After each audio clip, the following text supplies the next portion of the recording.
about the poem The Skies Can't Keep Their Secret by Emily Dickinson. Emily Elizabeth Dickinson was an American poet, little known during her life. She has since been regarded as one of the most important figures in American poetry. Dickinson was born in Amherst, Massachusetts, into a prominent family with strong ties to its community. So this was about the poet. The poet writes, "The skies can't keep their secret. They tell it to the hills. The hills just tell the orchids, and they the daffodils.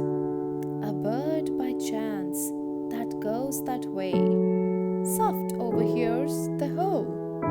If I should bribe the little bird, who knows but she would tell." The first paragraph tells us that the skies cannot keep their secret, and in the form of thunder or rain, they tell it to the hills.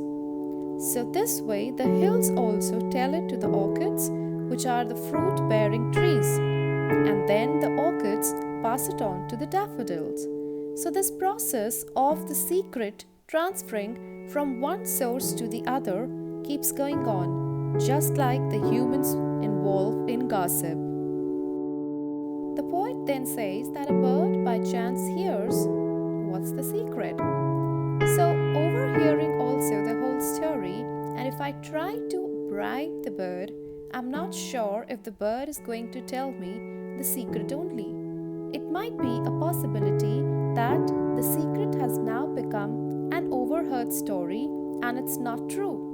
So who knows what the bird will tell me if I bribe the bird. Then in the next paragraph, the poet says, "I think I won't. However, it's finer not to know. If summer were an axiom, what sorcery had snow? So keep your secret, father. I would not, if I could, know what the sapphire fellows do in your new-fashioned world." Now the poet says that it would be great if I now don't even ask for the secret to be told to me, because I'm not sure that the bird I'm going to bribe is going to tell me the correct secret. So it's alright, it's okay if I don't get to know the secret also. And this world, which is full of the gullible people, is having so much of turmoil because people cannot keep their secrets to themselves, and also if somebody shares with them, they pass it on. And that's how the new-fashioned world is. So the poet Emily creates a very, very clear indication as well as an analysis of the world that bustles with news and gossip. The skies spill the beans, no doubt in the form of rain. The freshly watered hills wake up the daffodils from their sleeping bulbs. The birds are back and see it all. So all this is going on. This entire process that nature is doing is being witnessed by every form of nature's presence. So once the secret is disclosed, it keeps on passing from one source to the other, and no more remains a secret. So all these forms of nature, the mountains, the hills, the daffodils, the orchids, are all sources of the transfer of the secret, just like we have in humans. Spill the beans means that the secret is no more a secret, it has been disclosed.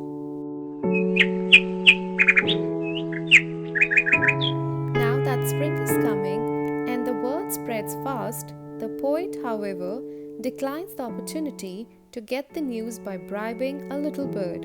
Her rationale isn't that bribery is immoral, but that she would really prefer not to do or do so.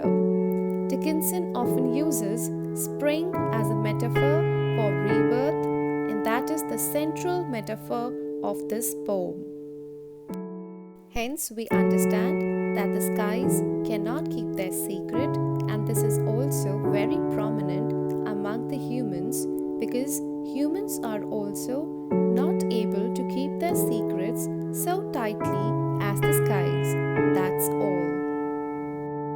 was all about the poem and the poet. Hope you have understood the poem. In case you still have any query, you can drop it in the comment box. And if you want the explanation of the poem in Hindi, please let us know. Also, you can drop your queries on our email ID as mentioned in the picture or call on the number as mentioned. Take care. God bless.